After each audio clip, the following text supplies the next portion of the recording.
tükenir elbet. Gökte yıldız, denizde kum, tükenir bu vatan, bu topraklar cömert. Kutsal bir ateşim ki yanar da sönmez. İnanın Mustafa Kemaller tükenmez. Kutsal bir ateşim ki yanar da sönmez. İnanın Mustafa Kemaller tükenmez. Ben de etten kemiktendim elbet. Ben de bir gün göçecektim elbet. İki Mustafa Kemal'im var, iyi bilin. Ben işte o ikincisiyim. Sonsuzlukta ruh gibi bir şey, bakarsın görünmez.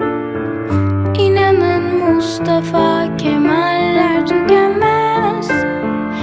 Ruh gibi bir şey, bakarsın görünmez.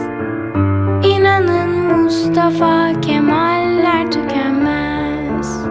Hep kardeşliğe, hep bolluğa giden yolda, bilimin yapıcı aydınlığında, güzel düşünceler, soyut fikirlerde ben, evrensel yepyeni buluşlarda, gerilik olmuşum ben, geri dönmez.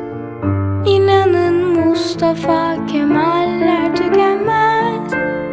Gerilik olmuşum ben, geri dönmez. İnanın Mustafa Kemaller tükenmez. Ben de etten kemiktendim elbet. Ben de bir gün göçecektim elbet. İki Mustafa Kemal'im var, iyi bilin. Ben işte o ikincisiyim. Sonsuzlukta ruh gibi bir şey, bakarsın görünmez. İnanın Mustafa Kemaller tükenmez. Kutsal bir ateşim